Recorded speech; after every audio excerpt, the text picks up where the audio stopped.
Good evening all of you. सभी बच्चों को गुड इवनिंग। आप सभी का स्वागत है हमारे इस नए सेशन में। इसमें हम डिस्कस करने वाले मोस्ट अवेटेड टॉपिक जो है उनके बारे में, जैसे कि अभी आपके सामने कॉलेज लाइब्रेरियन की एक बड़ी भर्ती जो है वो 1992 के बाद, बहुत लंबे टाइम के बाद आपके सामने कॉलेज लाइब्रेरियन की भर्ती आई है। और शायद इतनी बड़ी भर्ती पूरे इंडिया में, शायद सिर्फ लाइब्रेरी साइंस की अगर बात करें तो ये सबसे बड़ी भर्ती होगी। ठीक है। इस भर्ती में बच्चों के दो डाउट है, जो जनरली बच्चों ने नोटिफिकेशन पढ़ लिया है उसके बावजूद भी उन डाउट्स को लेकर अभी भी कंफ्यूजन बना हुआ है, उन बिंदुओं को लेकर अभी भी कंफ्यूजन बना हुआ है। तो हम उन्हीं बिंदुओं की चर्चा करने वाले हैं। पहला है गुड एकेडमिक रिकॉर्ड और दूसरा है क्वालिफिकेशन। सर मैं कैसे फॉर्म भर सकता हूँ, कौन कौन फॉर्म भर सकते हैं, अगर गुड एकेडमिक रिकॉर्ड की बात करें तो कितने प्रतिशत चाहिए, इन सभी बिंदुओं की डिटेल से हम चर्चा करने वाले हैं। ठीक है। तो सबसे पहले हम बात करते हैं good academic record. Good academic record. तो सबसे पहला बिंदु आता है कि गुड एकेडमिक रिकॉर्ड जो है वो इस भर्ती में क्या है। गुड एकेडमिक रिकॉर्ड में पर्टिकुलरली इसी लाइब्रेरियन की बात कर रहा हूं। गुड एकेडमिक रिकॉर्ड के लेवल्स, बिहेवियर अलग अलग हो सकते हैं। मैं जो डिस्कशन करूंगा वो पर्टिकुलरली कॉलेज लाइब्रेरियन के लिए करूंगा। ठीक है। तो यहां पर गुड एकेडमिक रिकॉर्ड का मतलब क्या है, तो पहला बिंदु जो है वो है एम लिब। एम लिब में आपके कितने प्रतिशत होने चाहिए, तो 55% आपके एम लिब में होने चाहिए। ठीक है। तो फर्स्ट कंडीशन जो है वो है कि एम लिब में आपके 55% होने चाहिए। ठीक है। अब यहां पर अगर आप रिजर्व कैटेगरी से हैं तो -5% हो जाता है। अगर आप रिजर्व कैटेगरी से हैं तो -5% हो जाता है। ठीक है। इसके बाद जो गुड एकेडमिक रिकॉर्ड, जहां पर बच्चों को बहुत ज्यादा कंफ्यूजन है, वो कौन सी चीज है भाई, जो आपने मास्टर किया है उससे ठीक पहले की जो 3 क्वालिफिकेशंस है उनके ऊपर सारा खेल टिका हुआ है। अब आपके यहाँ पर पीछे की 3 क्वालिफिकेशंस क्या होगी, तो पहली क्वालिफिकेशन है वो है यहाँ पर बी लिब। ठीक है। या बी लिस भी कह सकते हैं। ठीक है। या क्या कह सकते हैं, बी लिस भी कह सकते हैं। ठीक है। तो पहली जो बिंदु है वो है बी लिस या फिर बी लिब।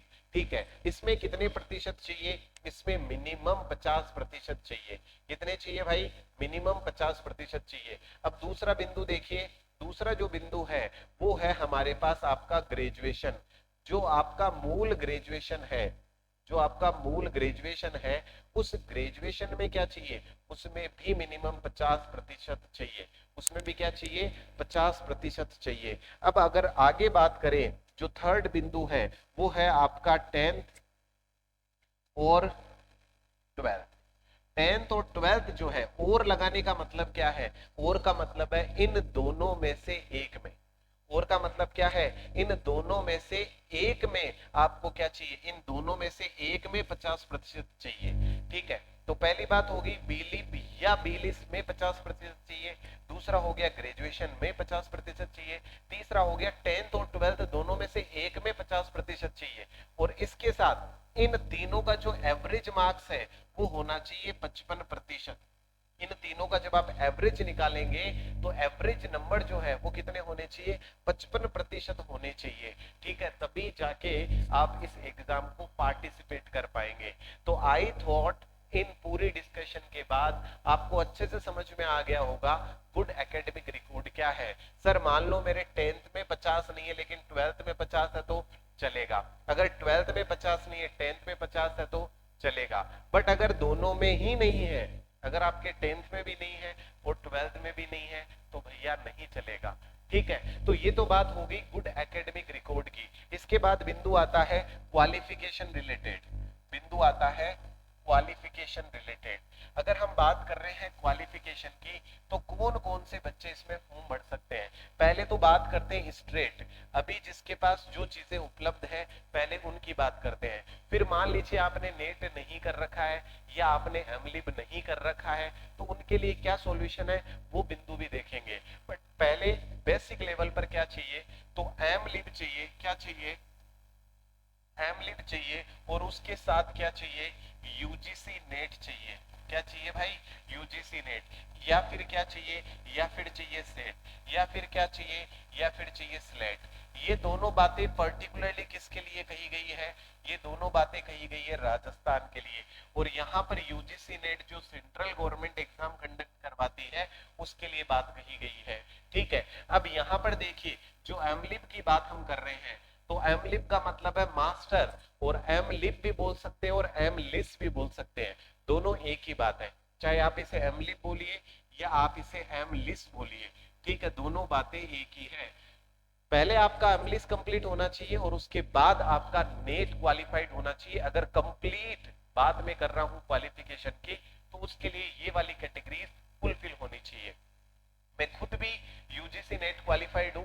अगर आपको पता हो, कुछ ही टाइम पहले मैंने कम्युनिटी पोस्ट में जो रिजल्ट है वो मैंने आपके साथ शेयर किया था असिस्टेंट प्रोफेसर क्वालिफाइड का, ठीक है, तो वो आप कम्युनिटी बॉक्स में जाके चेक भी कर सकते हैं। इसके बाद फिर हम आगे चलते हैं। सर अगर मान लीजिए मैंने तो सिर्फ बीलिब ही कर रखा है, मैंने तो सिर्फ ही क्या कर रखा है, बीलिब ही कर रखा है, तो क्या मैं इसमें फॉर्म भर सकता हूं?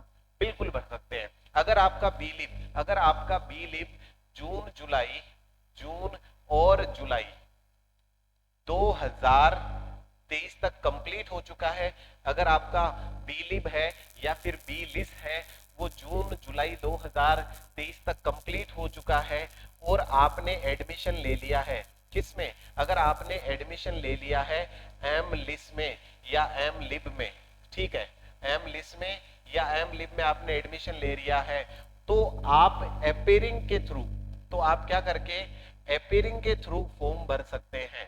पहला बिंदु, तो आप क्या कर सकते हैं, अपेयरिंग डालकर फॉर्म भर सकते हैं। मान लीजिए सर मैंने तो सिर्फ बीलिब कर रखा है और मेरे पास ना तो यूजीसी नेट है और ना ही एमलिब है, तो एमलिब कैसे होगा वो मैंने समझा दिया, अपेयरिंग के थ्रू भर सकते हैं। यूजीसी नेट अभी नहीं चाहिए। अगर आप फॉर्म भर रहे हैं तो ऐसा जरूरी नहीं है कि अभी ही नेट होना चाहिए, आप अभी फॉर्म भर सकते हैं। क्या मेंशन करके कि जो मेरा यूजीसी नेट है, जो यूजीसी नेट है वो भी क्या है, वो भी आप डालेंगे अपीयरिंग। क्या डालेंगे भाई?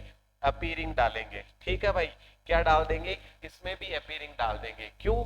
क्योंकि हमारे पास दिसंबर का जो नेट कंडक्ट होगा वो चांस हमारे पास अवेलेबल है, हम उसमें क्या कर सकते हैं, उस यूजीसी नेट को अचीव कर सकते हैं, उस टारगेट को फुलफिल कर सकते हैं।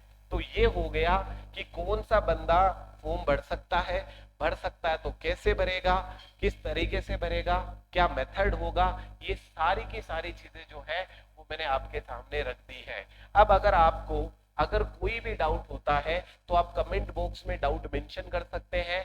एंड सेकंड थॉट, अगर आप इस कॉलेज लाइब्रेरियन के लिए या लाइब्रेरियन ग्रेड सेकंड के लिए या लाइब्रेरियन ग्रेड थर्ड के लिए अगर आप चाहते हैं कि इस लाइब्रेरी साइंस का जो सिलेबस है वो मुझे ऑनलाइन लेवल पर, ऑनलाइन फॉर्मेट में, कोर्स के फॉर्म में मुझे मिल जाए, तो इसके लिए आप इंस्टॉल करिए सक्सेस आइकन ऐप।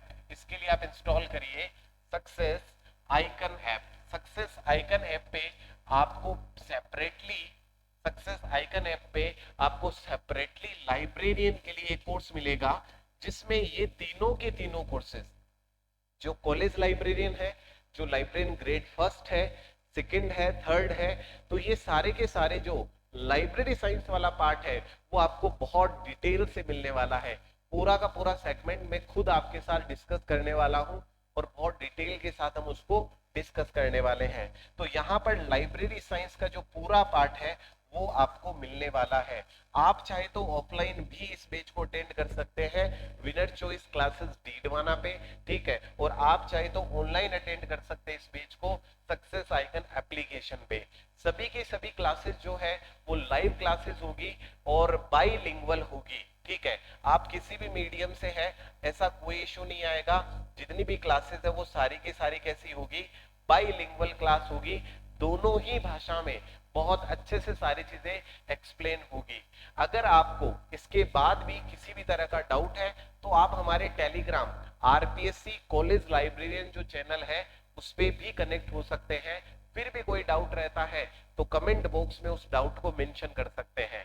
मिलते हैं नेक्स्ट वीडियो में एक नई इंफॉर्मेशन के साथ। Thanks a lot.